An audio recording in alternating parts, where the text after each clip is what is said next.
Hummingbird লেখিকা তাসমিয়া তাসনিম পিয়া পর্ব 15 ও 16। সময়টা বিকেলবেলা, হালকা কমলা রঙের আভা যেন নেমে এসেছে চারপাশে। গাড়ির ভেতর পাশাপাশি বসে আছে অরা আর আরিশ। আরিশ মনোযোগ দিয়ে গাড়ি চালাচ্ছে আর অরার দৃষ্টি জানালার কাছ পেরিয়ে হারিয়ে গেছে অজানা কোনো গন্তব্যে। তার পরনে সাদা থ্রি পিস, খোলা চুলগুলো কাঁধে এলোমেলো হয়ে ছড়িয়ে আছে। কপালে ছোট্ট একটা কালো টিপ, চোখে হালকা কাজল আর ঠোঁটে কোমল লিপস্টিকের ছোঁয়া। আরিশের পরনে বরাবরের মতোই কালো রঙের শার্ট আর জিন্সের প্যান্ট। অরার হালচাল সুবিধার ঠেকছে না আরিশের। কিছু একটা ভাবছে মেয়েটা। বাড়িতে কেউ কিছু বলছে নাকি অন্য কিছু? আরিশের ভাবনার ডালপালা মেলতে শুরু করেছে। অরাকে নিয়ে তার ভাবনার শেষ নেই। সকালবেলা ঘুম ভেঙে সামনে তাকালেই এতটুকু একটা মেয়েকে ঘুমন্ত অবস্থায় দেখতে পায় আরিশ। কি স্নিগ্ধ সুন্দর মায়াময় লাগে তখন অরাকে, সেটা শুধু আরিশই জানে। অরার এই স্নিগ্ধ মুখখানাই আরিশের ভালো লাগার কারণ হয়ে উঠেছে আজকাল। কিন্তু আরিশ সেই বিষয়ে মনকে মোটেও প্রশ্রয় দেয় না, বরং মনকে কঠোরভাবে নিরুৎসাহিত করে। আর কতদূর? নিচু স্বরে জানতে চায় অরা। আরিশ মুচকি হেসে হাত বাড়িয়ে অরার এলোমেলো চুলগুলো আলতোভাবে গুছিয়ে দেয়। তারপর বলে, আর 5 মিনিট। আচ্ছা।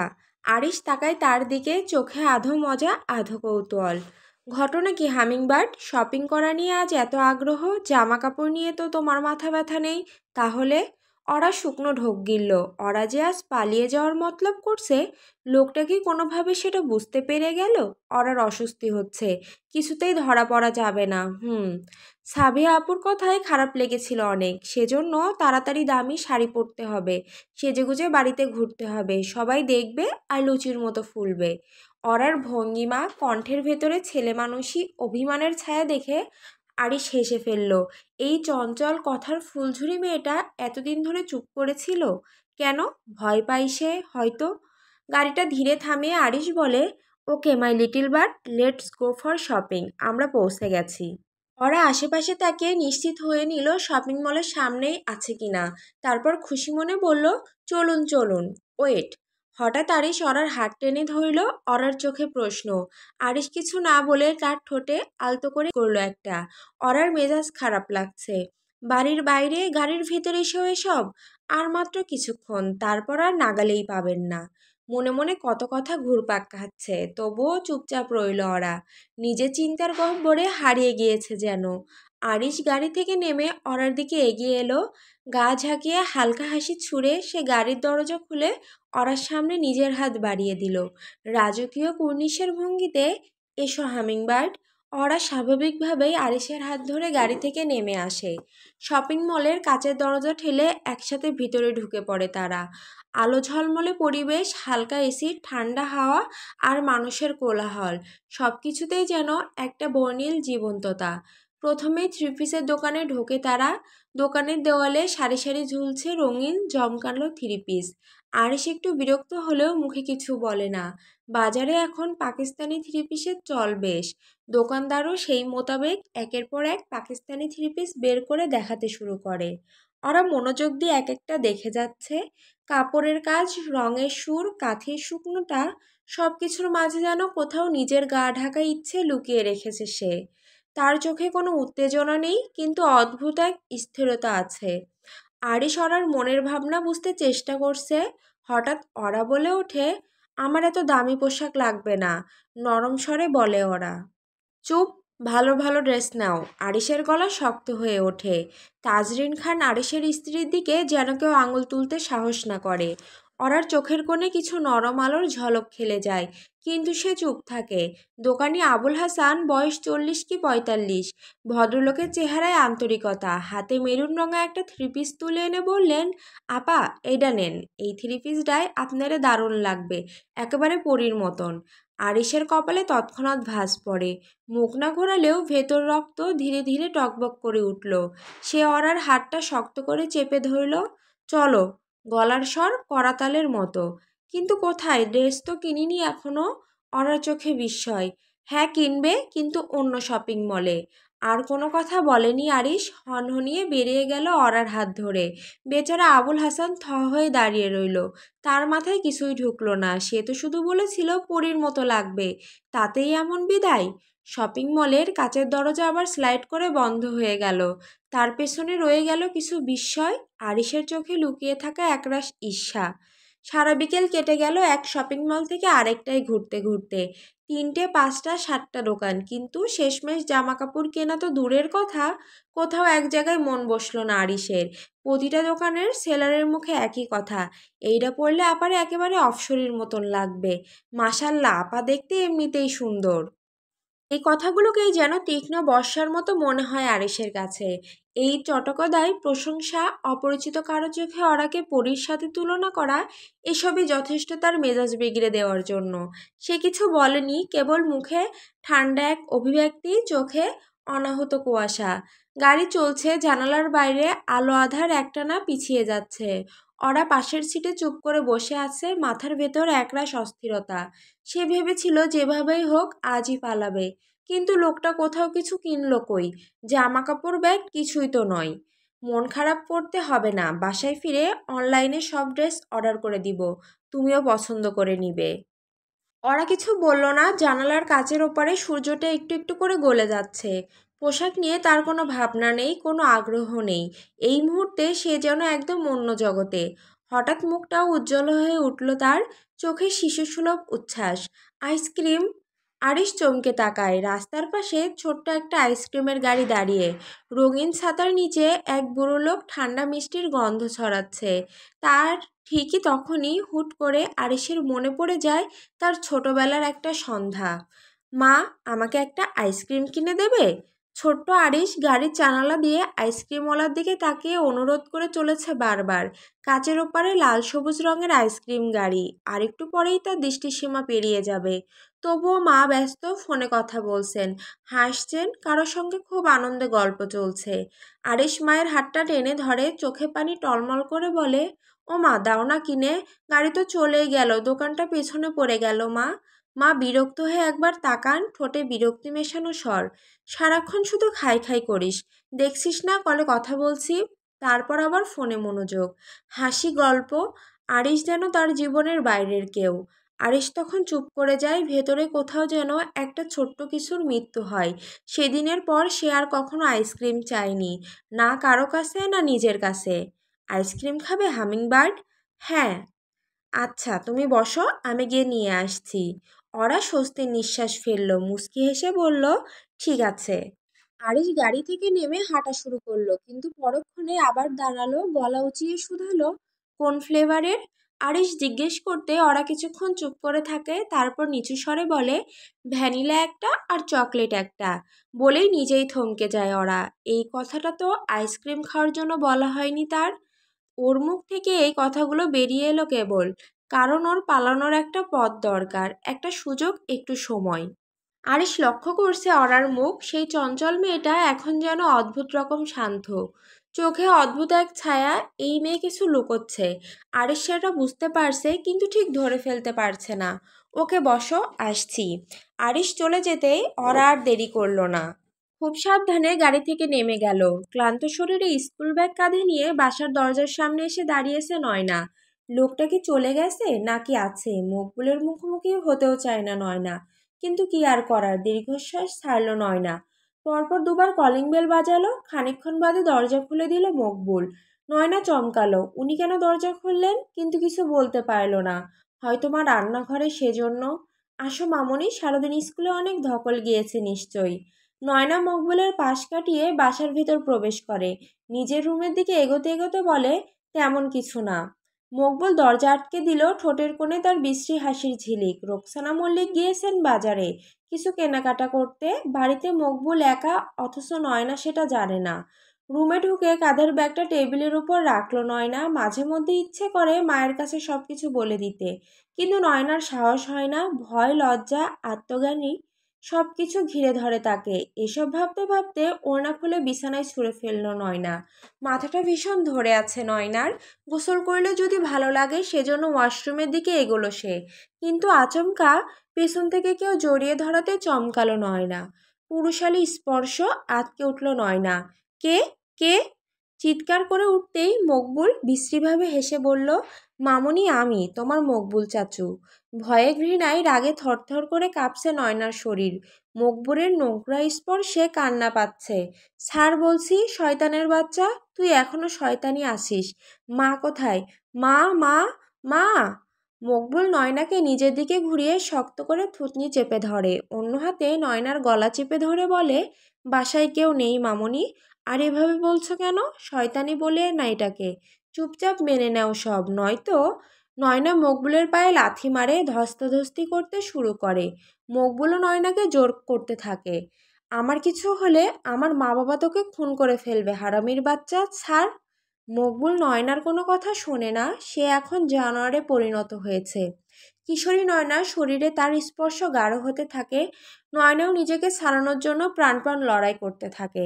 এতক্ষণ পাগলের মতো ড্রাইভ করছিল আরিশ। অরাদের বাড়ির সামনে গাড়ি দাঁড় করিয়েছে সে। আইসক্রিম কেনা শেষে গাড়ির কাছে আসতেই দেখে অরা নেই। অরাকে খুঁজে পাচ্ছিল না, সব কিছু এলোমেলো লাগছে তার। কিছুটা সময় লাগলেও আরিশের বুঝতে অসুবিধা হয় না অরা কথাই যেতে পারে। তাই দেরি না করে তখনই অরাদের বাড়ির উদ্দেশ্যে রওনা হয়েছিল আরিশ। সময় নষ্ট না করে গেট পেরিয়ে সোজা বাড়ির দরজায় পৌঁছে গেল আরিশ। কলিং বেল বাজালো কয়েকবার, কিন্তু দরজা খুলছে না কেউ। মেজাজ হারাচ্ছে আরিশ। অরা না হয় দরজা খুলবে না, কিন্তু রোকসানা মল্লিক? আশেপাশে তাকাতে হঠাৎ অরার দিকে নজর গেল আরিশের। অরাকে দেখা মাত্রই আরিশ তার দিকে তেড়ে মেরে গেল। এই মেয়ে, তোমার সাহস তো কম না, তুমি আমাকে বোকা বানিয়ে পালিয়ে এসেছো। অরার দুই কাঁধে আরিশের হাতের চাপ, ব্যথায় চোখ সংকুচিত হয়ে আছে অরার। কিন্তু অরা সেদিকে খেয়াল না করে বলল, আপনি প্লিজ দরজাটা ভেঙে ফেলুন, আমার মনে হচ্ছে বাসায় কিছু ঠিক নেই। আমি এসেছি মিনিট 5 হবে, কলিং বেল বাজালাম, কেউ দরজা খুলল না। মাকে কল দিলাম, বলল বাসায় নেই উনি। মকবুল চাচা আসছে বাসায়। নয়না, ওর এতক্ষণে বাসায় ফেরার কথা, চাচা সুবিধার না। নয়না, আরিশ, নয়না। ওরা কিছু বলতে পারছে না আর, ভয়ে কথা জড়িয়ে যাচ্ছে তার। আরিশ আপাতত সব কিছু ভুলে ওরাকে বুকে জড়িয়ে ধরল। শান্ত হও, আমি দেখছি। ওদের কথা শেষ হতেই ঘরের ভেতর থেকে জোরে সোরে শব্দ হলো। মনে হলো বাসনকোসন ফ্লোরে পড়েছে। অরার চোখ বড় হয়ে গেছে। আরিশ ইশারায় তাকে আশ্বস্ত করলো। অরাকে একপাশে দাঁড় করিয়ে দরজায় লাথি মারতে লাগলো। পরপর কয়েকবার লাথি মারার পরেও দরজা ভাঙলো না। অরা কাঁদছে। আরিশ ওর মুখের দিকে তাকালো। তারপর আরেকটা লাথি, দরজা ভেঙে গেল। আরিশ দ্রুত পায়ে বাসার ভেতর প্রবেশ করলো। অরাও পিছু পিছু। বাঁচাও, কে এসেছো, বাঁচাও প্লিজ। গলা ভাঙা কান্নায় চিৎকার করে উঠল নয়না।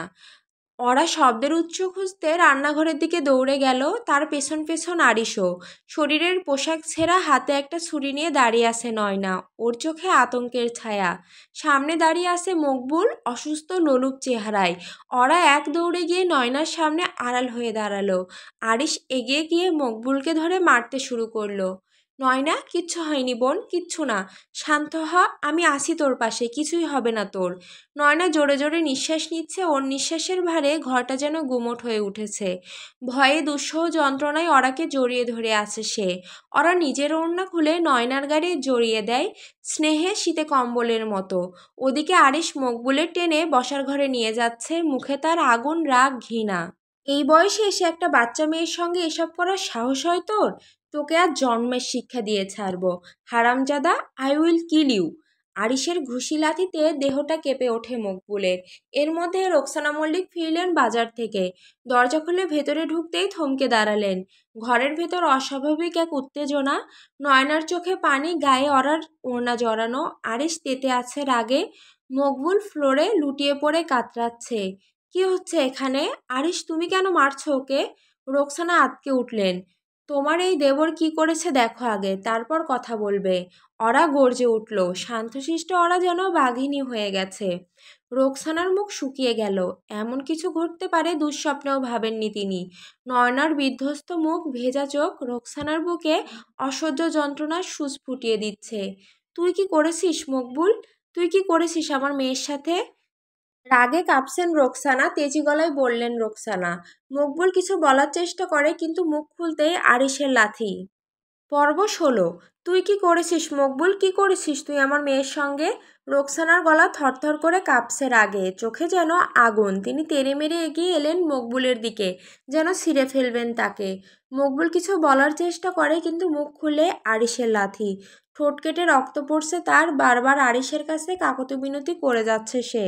আরিশের চোখ রক্তবর্ণ ধারণ করেছে। তার ঠিক তখনই নয়না অরার কোল থেকে ধপ করে পড়ে যায় অজ্ঞান। রোকসানার মনোযোগ এক ঝটকায় মেয়ের দিকে ঘুরে যায়। নয়না ছুটে গিয়ে মেয়েকে জড়িয়ে ধরেন তিনি। মা, নয়নাকে ঘরে নিয়ে চলো। রোকসানার কণ্ঠে কান্না আর ভয় মিলেমিশে এক অসহায়। ওরা কাঁপতে কাঁপতে নয়নাকে সামলানোর চেষ্টা করে। আমি পারছি না একে ধরে রাখতে মা, চলো আমি ধরছি। রোকসানা মেয়ে আর অরার ভর নিয়ে নয়নাকে টেনে তোলেন। তার চোখে শুধু একটাই প্রশ্ন, এই মেয়েটা ঠিক হবে তো? চলো মা, সব ঠিক হয়ে যাবে, কিচ্ছু হয়নি। অরার কণ্ঠে সান্ত্বনা ছোঁয়া, কিন্তু গলায় একরাশ শঙ্কা।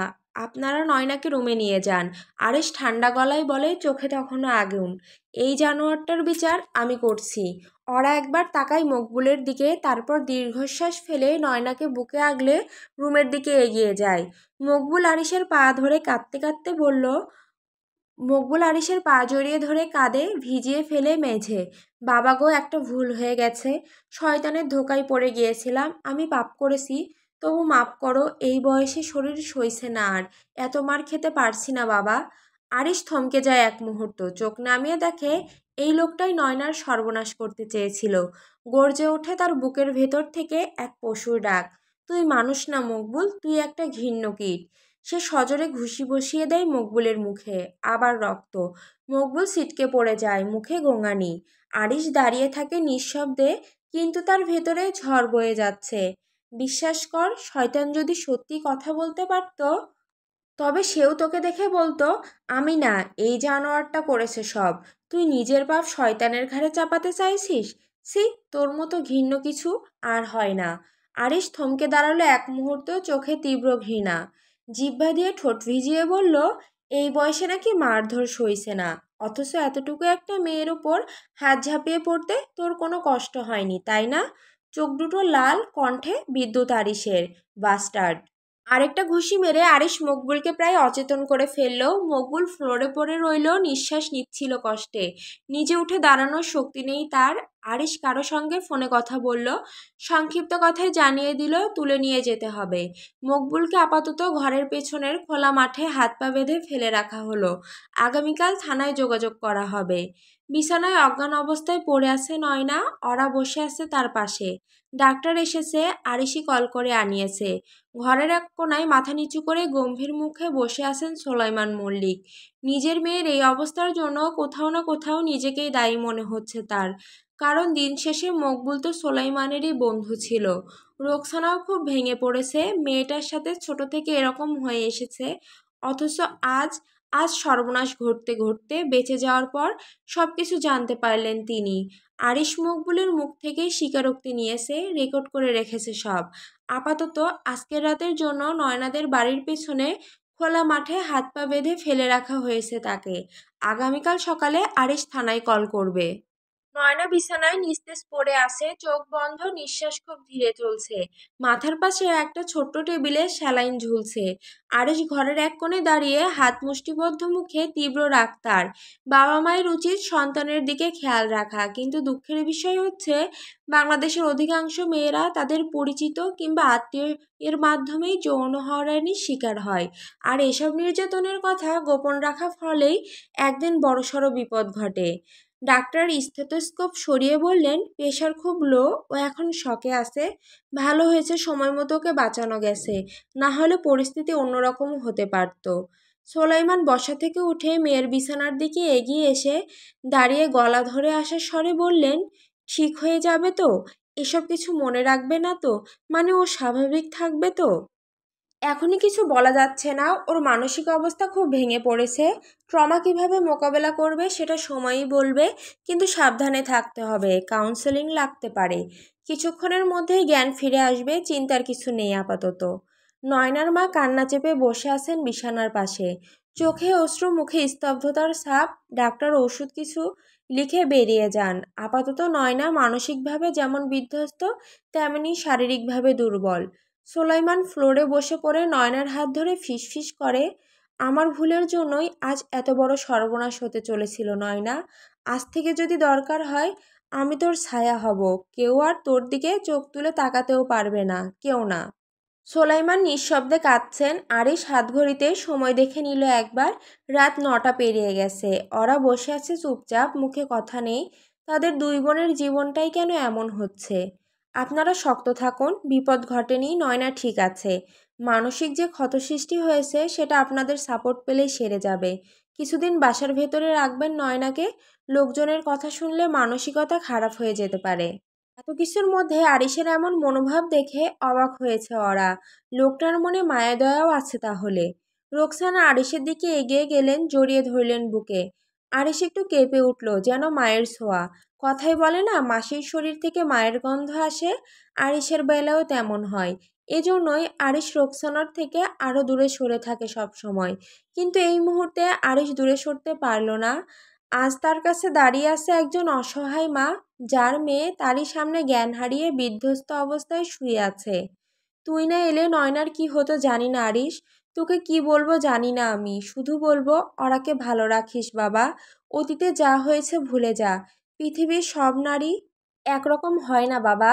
আরিশ কিছু বলল না, বলার ইচ্ছেও করছে না, কিন্তু নয়নার দিকে তাকিয়ে মায়া হলো তার। কিছু হতো না নয়নার, মকবুলের শাস্তির বিষয়টা আমি দেখব। রোকসানা আরিশকে ছেড়ে দিয়ে সোলাইমান মল্লিকের কাছে গিয়ে দাঁড়ালেন। দেখো, তুমি এরকম করে থেকো না। মেয়েটা জ্ঞান ফেরার পর তোমাকে এমন দেখলে আরো কষ্ট পাবে। সোলাইমানের চোখে জল মুছে নয়নার দিকে তাকায়। আরিশ ওরার দিকে তাকিয়ে কিছু একটা ইশারা করলো, কিন্তু ওরা মাথা নেড়ে না বলল। আরিশ চোখ পাকালো। ওরা মাথা নিচু করে ফেললো শুধু। আচ্ছা তামান্না, তোমার বাড়িতে কেউ নেই? বসার ঘরে সোফায় বসে আছে তালহা। তামান্না ডাইনিং টেবিলে রাতের খাবার সাজিয়ে রাখতে ব্যস্ত। তামান্না ও তাসলিমা নিজেদের ঘরে আছেন। কাজ করতে করতে উত্তর দিল তামান্না, না ভাইজান, থাকার মধ্যে ছিল একটা ভাই আর মা। বাবা তো সেই কবেই মারা গিয়েছিলেন, তখন আমি খুব ছোট। ভাই আমার থেকে 5 বছরের বড়। একটা মেয়ের সাথে প্রেমের সম্পর্কে জড়িয়ে বাড়ি ছেড়েছে সে। শুনেছি তার শ্বশুর অনেক বড় লোক, এতটাই বড় লোক যে আমাদের সাথে যোগাযোগ রাখতে পারেননি ভাই। ওর আত্মসম্মানে লাগতো সেজন্য। এমনিতেই নানান রোগ শোকে আক্রান্ত ছিলেন মা। তার উপর ভাইয়ের এমন সিদ্ধান্তে অনেক কষ্ট পেয়েছিলেন। তারপর একদিন হঠাৎ তিনিও। তামান্নার গলা ভারী হয়ে এসেছে, চোখ দুটে জল গড়িয়ে পড়ছে গালে। তালহা বিষয়টা বুঝতে পেরে তামান্নার দিকে এগিয়ে গিয়ে বলল, আমি দুঃখিত, প্লিজ তুমি কেঁদো না। আমরা কেউই চিরস্থায়ী নই, সবাই একদিন মারা যাব। হুম।